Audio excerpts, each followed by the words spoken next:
والشمس تجري لمستقر لها ذلك تقدير العزيز الحكيم পড়েন আল্লাহু আকবার। সূর্য কথা শোনে কার? চন্দ্র কথা শোনে কার? আমরা কথা শুনি কার? সে আল্লাহ বলছেন, যদি আমার কথা শোনো সূর্যের মতো চন্দ্রের মতো, আমি আল্লাহ তোমাদের ঠিকানাটা জান্নাতের মধ্যে করে দেব। সুবহানাল্লাহ। আল্লাহ বলছেন, যদি সূর্যের মতো চন্দ্রের মতো আমার কথা শুনতে পারো, আমার কথা শোনো, তোমাদের ঠিকানা জান্নাতের মধ্যে আমি করে দেব। ওয়াদা করছেন কে? আল্লাহ ওয়াদা করছেন। আমরা আজকে যে কিতাবটা থেকে কথা শুনবো, সেই কিতাবের নাম কি? আল কোরআন। আবার বলেন, কিতাবের নাম কি? আল কোরআন। এই আল কোরআন এমন একটি কিতাব, যে কিতাবের মধ্যে যেটা বলেছেন কিয়ামত পর্যন্ত সেটার ভুল পৃথিবীর কেউ বের করতে পারবে না। সুবহানাল্লাহ পড়ে। এটা এমন একটি বুক, এমন একটি বই, আল্লাহ তাআলা বলছেন জালিকাল কিতাবু লা রাইবা ফিহি হুদাল লিল মুত্তাকিন। মুত্তাকিনের জন্য পথের দিশা আছে, কিন্তু জালিকাল কিতাব, এই কিতাবের মধ্যে কোনো ভুল নাই। পড়েন সুবহানাল্লাহ। পৃথিবীর কত মানুষ এই কিতাবের ভুল ধরতে আসলো, ভুল ধরতে পেরেছে? কোচ্চিন কালেও পাবে না, ভুল ধরতে পারবে না। কিতাবকে আঁকড়ে ধরে, কিতাবের কথাকে গলা টিপে ধরে রাখতে পারবে না। সত্যের আওয়াজ গোটা পৃথিবীর মানুষ কিতাবকে সামনে রেখে তুলবে। পড়েন সুবহানাল্লাহ। এজন্য বিশ্বনবী বলছেন, যদি কোনো দেশের মানুষ কোরআনকে সামনে নিয়ে দেশ চালায়, কোরআনকে সামনে নিয়ে রাষ্ট্র চালায়, তো সেই মানুষ গোটা পৃথিবীর মধ্যে সুপ্রিম পাওয়ারে পরিণত হবে সেই দেশ। পড়েন সুবহানাল্লাহ। ইহুদিরা আজকে সুপ্রিম পাওয়ার কেন জানেন? আমি গবেষণা করে দেখছি, অ্যানালাইসিস করে দেখছি, তাদের যে কিতাব আছে ওল্ড টেস্টামেন্ট, তাদের যে কিতাব আছে মুসা আলাইহিস সালামের উপরে যে কিতাব নাজিল হয়েছিল তাওরাত, এই তাওরাতের প্রত্যেকটা বিধানকে তারা 100% মানে। কয় পার্সেন্ট মানে? আর আমরা মুসলমান কয় পার্সেন্ট মানে? তাদের প্রত্যেকটা সন্তানের নাম ইব্রাহিম, ইসমাইল, প্রত্যেকটা সন্তানের নাম নবীর নামে নাম। তাদের কিতাবের মধ্যে, তাদের তাওরাতের মধ্যে যে যে বিধান বলেছেন, যেভাবে রাষ্ট্র চালাতে বলেছেন, তারা সেইভাবে রাষ্ট্র চালাচ্ছে। আজকে তারা সুপ্রিম পাওয়ারে পরিণত হয়েছে, ঠিক কিনা? তবে এই সুপ্রিম পাওয়ার থাকবে না। এমন একটা সময় আসবে, পদদলিত হয়ে, লাঞ্ছিত হয়ে, অপমানিত হয়ে পৃথিবী থেকে এই সুপ্রিম পাওয়ারটাও চলে যাবে। কথা বলেন ঠিক কিনা? আমেরিকার তদকদারি থাকবে না, সুপ্রিম পাওয়ারের তদকদারি থাকবে না, মাথার ওপরে দেশের ছড়ি ঘুরাচ্ছে এটা থাকবে না। ক্ষমতার একমাত্র মালিক হবে মুসলমানরা। পড়েন আল্লাহু আকবার। ওই দিন সাম্য ভ্রাতৃত্বর বন্ধনে মুসলমানরা আবার আবদ্ধ হবে। যখন ইমাম মাহাদি আসবে, তখন মুসলমানরা কে জামাত ইসলাম, কে ছাত্রলীগ, কে ছাত্র শিবির এটা দেখবে না। সবাই এক পক্ষে, এক রাস্তায় একতাবদ্ধ হয়ে, বিএনপি জামাত কে এটা দেখবে না। সবাই বলবেন আমি মুসলমান। আমি কি? মুসলমান। আমরা ইমানদার। সবাই এক পক্ষে যখন দাঁড়িয়ে যাবে, তখন ইসলাম কায়েম হয়ে যাবে। গোটা পৃথিবী শাসন করবে মুসলমানেরা। পড়েন ইনশাআল্লাহ। আজ থেকে সোনালী যুগ ছিল, মুসলমানেরা অর্ধ জাহান শাসন করেছেন। হযরত আবু বকর রাদিয়াল্লাহু তাআলা আনহু শাসন করেছেন, হযরত উমর শাসন করেছেন, উসমান করেছেন, আলী রাদিয়াল্লাহু তাআলা আনহু করেছেন, এরপরে মুআবিয়া রাদিয়াল্লাহু তাআলা আনহু করেছেন। তাদের জামানায় এত সাম্য ছিল, এত বারাকা ছিল, এত বরকত দ্বারা পরিপূর্ণ ছিল। তাদের জামানায় একটি খেজুর গাছ থেকে শত শত মানুষ খেজুর খেয়েছে, মাগার খেজুর গাছের খেজুর ফোরায় না। খেজুর গাছের খেজুর ফোরায় না। এক পেয়ালা দুধ থেকে শত শত সাহাবী দুধ খেয়েছেন, দুধ ফুরায় না। বরকত না এগুলো? বরকত। আজকে আমরা যে বিষয়টা জানবো, মুহররম মাসের ফজিলত এবং কারবালার ইতিহাস সম্পর্কে সংক্ষিপ্তভাবে জানবো আমরা। মুহররম মাস এটা এমন একটি বরকত মাস, বরকতপূর্ণ মাস। মুহররম মাসের 10 তারিখ, মুহররম মাসের 10 তারিখ মনে রাখবেন, এটা এতটা বরকতপূর্ণ দিন।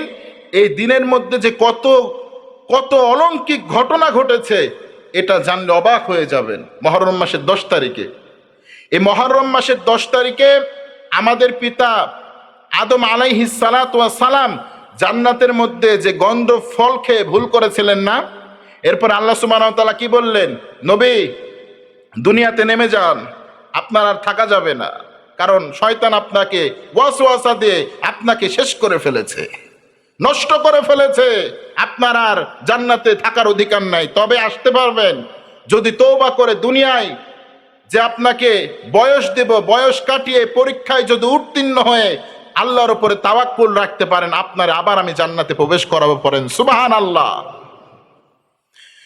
সেই নবীরে নামিয়ে দেয়া হলো জমিনের উপরে, বিশ্ব নবী মুহাম্মদুর রাসূলুল্লাহ বলেন, যখন আদমকে নামিয়ে দেয়া হলো পৃথিবীটা গোটায় অন্ধকার পরিচ্ছন্ন হয়ে গেল, সামনে থেকেও দেখা যায় না, পিছন থেকেও দেখা যায় না। আল্লাহ একটা দোয়া শিক্ষা দিলেন, ও আদম তুমি এই দোয়াটা পড়বা, রব্বানা যালামনা আনফুসানা ওয়া ইল্লাম তাগফির লানা ওয়া তারহামনা লানাকুনান্না মিনাল খাসিরিন।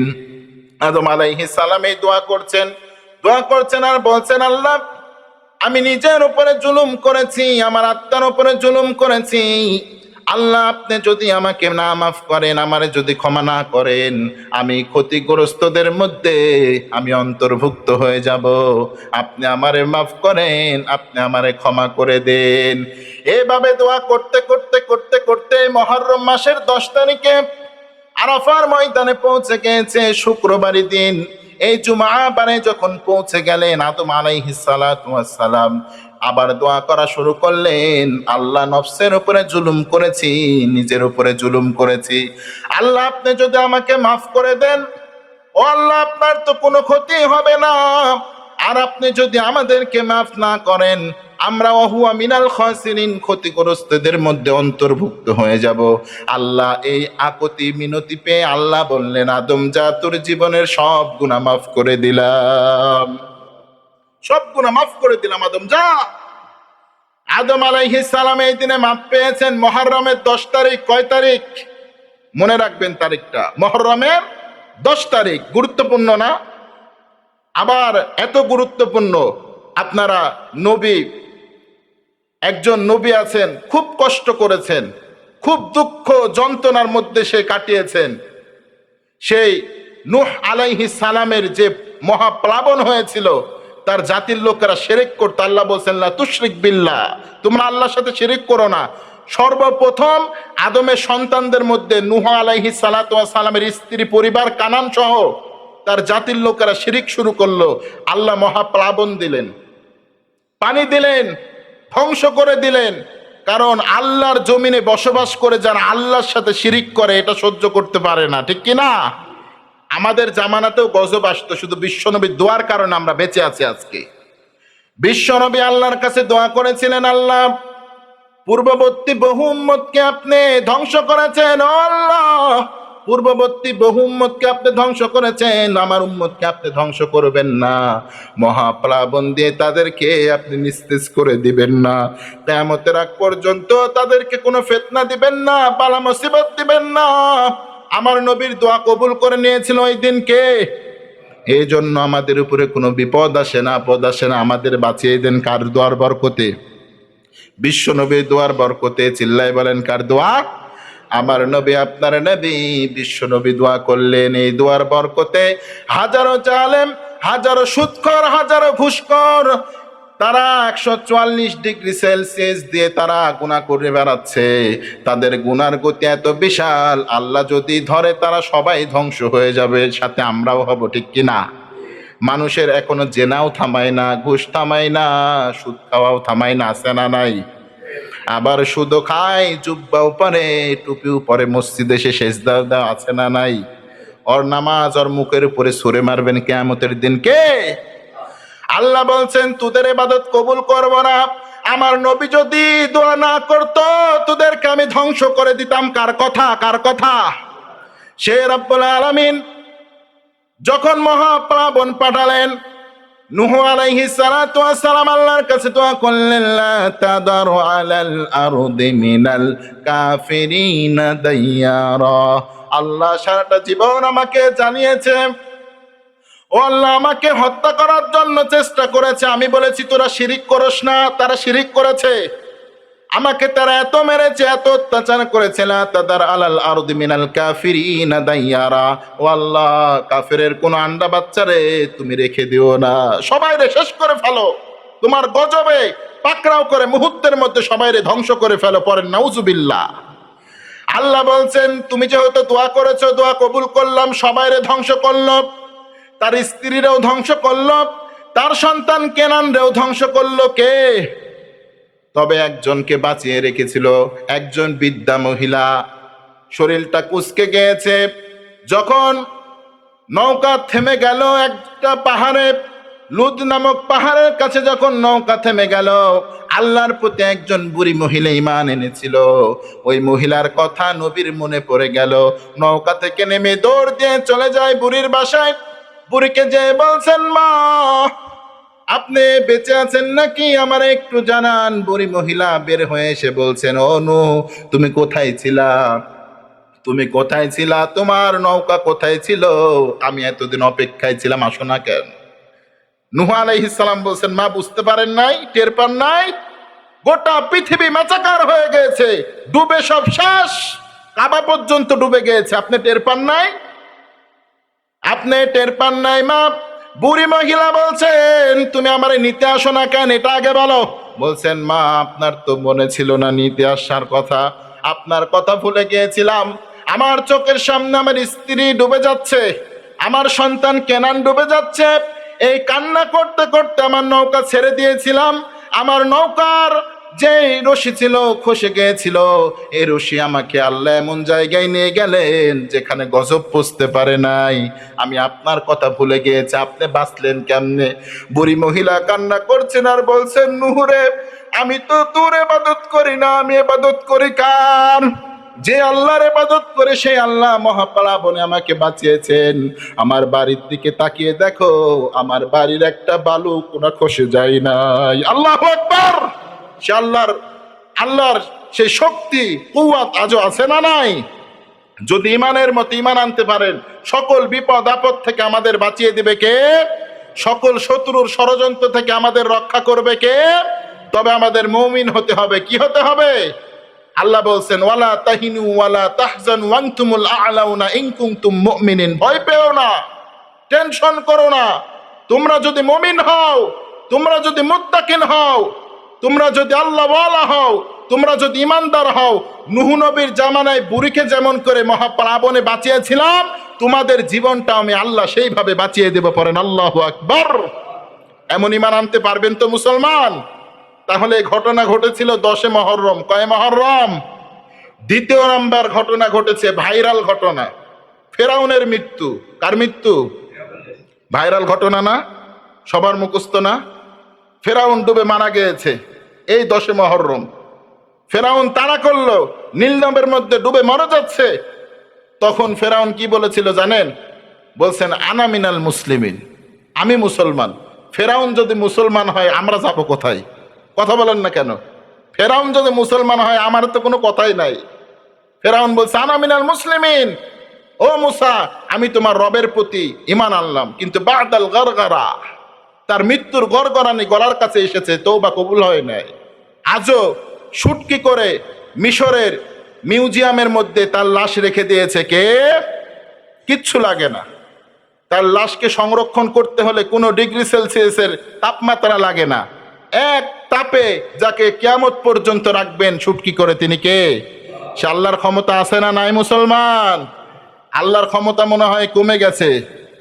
আল্লাহ যদি ক্ষমতা দেখানো শুরু করে, কোন জালেম পালাবার রাস্তা খুঁজে পাবে না। বলো ঠিক কিনা? কিছুদিন আগে আল্লাহ ক্ষমতা একটু দেখিয়েছেন, ক্ষমতা দেখিয়েছেন, ছেলে মানুষ বোরকা পরে পালাচ্ছে। এ নজির ঘটে নাই? ছেলে মানুষকে বোরকা পরিয়ে দেখিয়েছেন আল্লাহ। সে ক্ষমতা আমার আল্লাহর আজও আছে না নাই? জালিমরা যদি বাড়াবাড়ি করে, বোরকা পরানো আল্লাহ যদি শুরু করে, পালানোর কেউ জায়গা পাবে না। কথা বলো ঠিক কিনা? প্রিয় ভাইরা আমার, এই 10 মুহররম বড় বড় শত্রুকে যিনি নিস্তেজ করে দিয়েছিলেন তিনি কে? আবার এই 10 মুহররম নিয়ে মর্মান্তিক একটি ঘটনা আছে। বিশ্বনবী বলছেন, বিশ্বনবীর কলিজার টুকরা নাতি হুসাইন রাদিয়াল্লাহু তাআলা আনহাকে এই 10 মুহররমে ইয়াজিদের বাহিনী তাকে গলা কেটে হত্যা করেছিল 10 মহরমে। এজন্য আমরা ছুটি কাটাই না, 10 মহরম আমাদের ছুটি দেয় না। মুসলমান যত রাষ্ট্র আছে সব রাষ্ট্রে এটা সরকারি ছুটি হিসাবে আছে, তবে এই দিনটাকে আমরা সুন্দরভাবে উদযাপন করতে পারি না, সুন্দরভাবে উদযাপন করতে পারি না। তাকে হত্যা করেছে, তাকে মেরে ফেলেছে, তার জন্য আমাদের রোজা থাকা দরকার, ঠিক কিনা?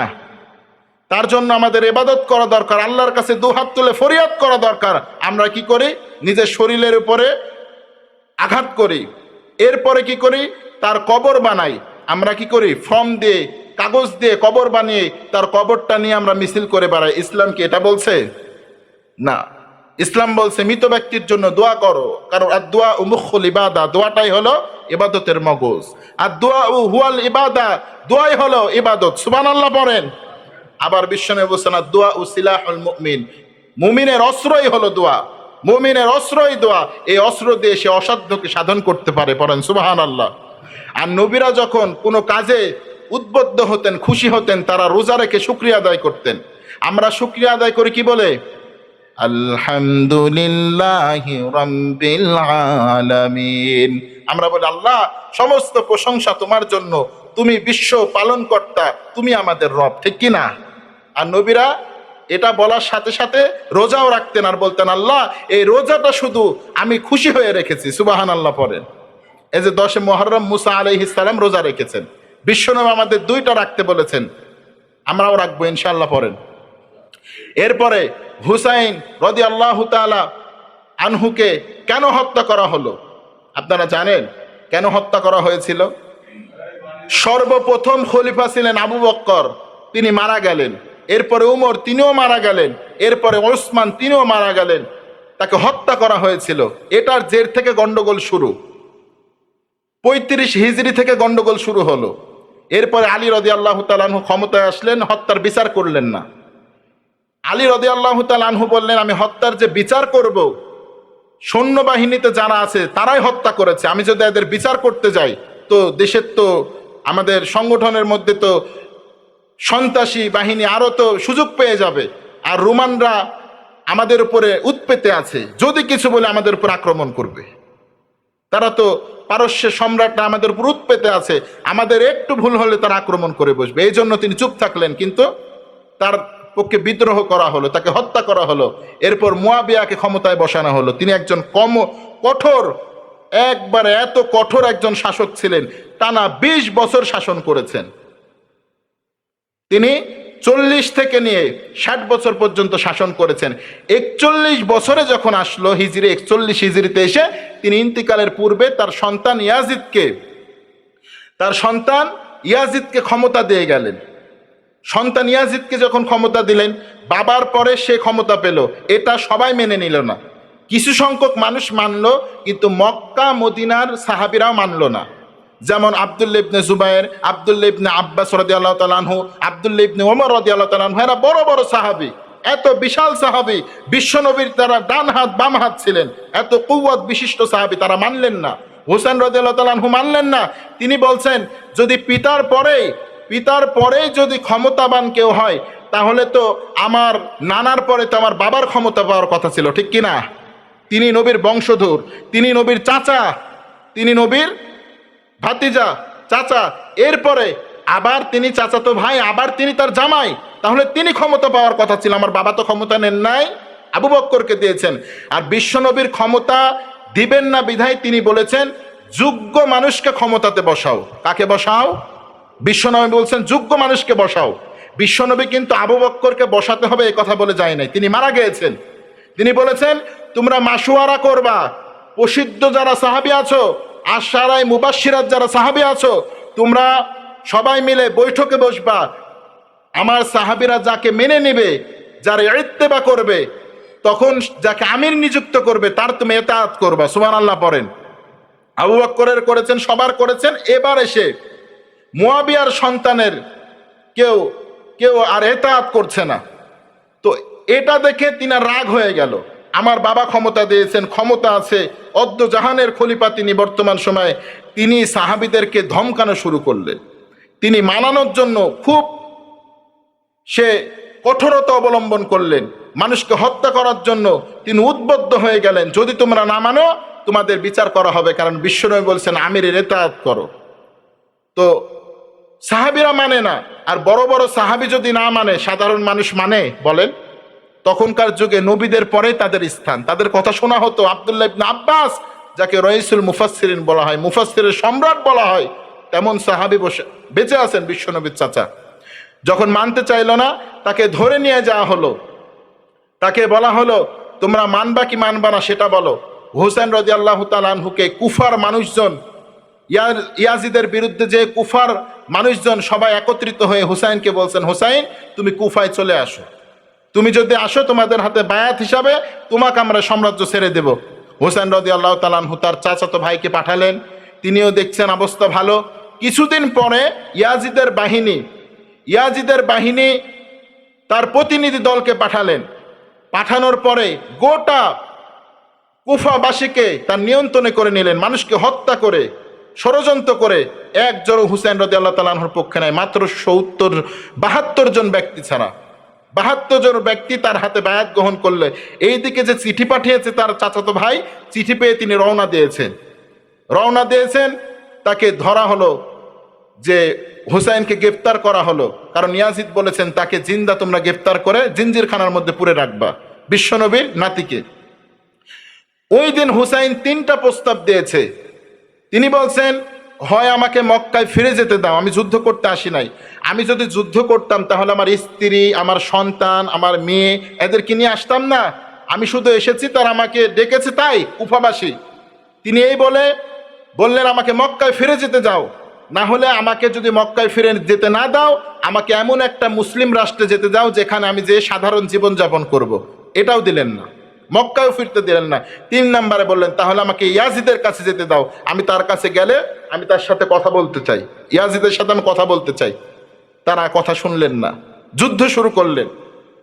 এক পর্যায়ে 72 জন ব্যক্তিকে হত্যা করে ফেললো।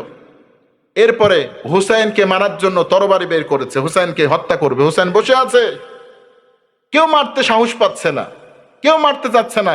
বিশ্বনবী বলেছেন হাসান ওয়াল হুসাইন রায়হানাতাইন, হাসান এবং হুসাইন আমার হলো সুগন্ধি। এ হাসান হুসাইনকে মারা সম্ভব? মারতে পারছে না কেউ। একজন ব্যক্তি দূর থেকে তাক করে বলছেন হুসাইনকে মারো, যদি মারো তাহলে তোমাদেরকে অনেক স্বর্ণ মুদ্রা দেওয়া হবে, তোমাদের অনেক বড় পদ দেওয়া হবে। এই কথা শুনে 2 জন ব্যক্তি তাকে গলার উপরে আঘাত করেছে, একজন বর্ষা দিয়ে বুকে আঘাত করেছে, সঙ্গে সঙ্গে গলা কেটে জমিনে পড়ে গিয়েছে বিশ্বনবীর নাতি হুসাইনের। সেখান থেকে তার কাটা গলা নিয়ে সেই ইয়াজিদের কাছে নিয়ে যাওয়া হলো। ইয়াজিদ কিন্তু এটার বিচার করে নাই। এই বিচার না করাতে তখন থেকে গন্ডগোল শুরু হলো। হতে হতে হতে হতে ইয়াজিদ তারপরে 4 বছর ক্ষমতা পেয়েছে। কয় বছর? 4 বছর পরে ইয়াজিদ মারা গেল। এখন পর্যন্ত ইয়াজিদ যে স্বৈরা শাসন করেছিল, সেও সাহাবীর তাবে ছিল, তার বাবার সন্তান ছিল, সে তাকে মেনে নিয়েছিল, অসংখ্য সাহাবীও মেনে নিয়েছিল। কিন্তু হুসাইনকে যে হত্যা করা হয়েছে এটার বিচার না করার কারণে সাহাবে ইসমাইনরা বদদুয়া তো দিয়েছে, এমন বদদুয়া দিয়েছে আজ পর্যন্ত তার কোনো বংশ থেকে আজ পর্যন্ত কোনো ব্যক্তি ক্ষমতাবান হতে পারে নাই, আজ পর্যন্ত তারা কেউ ক্ষমতার মসনদে বসতে পারে নাই। আল্লাহ সুবহানাহু ওয়া তাআলা তাদেরকে এত শাস্তি দিয়েছেন, এখনো পর্যন্ত তারা নির্যাতিত আর অবহেলিত হয়ে আছে মানুষের সামনে। প্রিয় ভাইরা আমার, আমরা কারবালার সংক্ষিপ্ত ইতিহাস জানলাম। এইভাবে হুসাইন রাদিয়াল্লাহু তাআলা আনহুকে হত্যা করা হয়েছে। বিশ্বনবী মুহাম্মদুর রাসূলুল্লাহ সাল্লাল্লাহু আলাইহি ওয়াসাল্লামের এরপর থেকে খেলাফত চলে গিয়েছে। তারপর অনেক সাম্রাজ্য এসেছে, অনেক সুলতানাতরা এসেছেন, আব্বাসী খেলাফত এসেছেন, অনেক অনেক বড় ঘটনা, সময় নেই ওইদিকে যেতে পারছি না। তো এই যে কারবালার ইতিহাস আর মুহররমের 10 তারিখের গুরুত্ব আপনারা কি বুঝতে পেরেছেন? এই বিষয়টা আমাদের অতীব জানার বিষয়, কিন্তু এই বিষয় নিয়ে ধোঁয়াশা কিছু কথা আছে। আমরা জাল কিছু কথা শুনি যেগুলো বিশ্বনবী বলেন নাই, বিশ্বনবীর জামানায় ছিল না, সাহাবীদের জামানায় ছিল না, হুসাইন রাদিয়াল্লাহু তাআলা আনহুর সাথে ঘটেও নাই।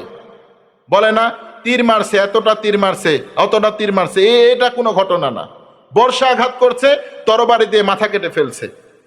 হুসাইনকে মেরেছে তাই রক্তাক্ত হচ্ছে, ছুরি দিয়ে শরীর কেটে ফেলছে, ক্ষতবিক্ষত করছে। এটা ইসলাম আপনাদেরকে সাপোর্ট করে না।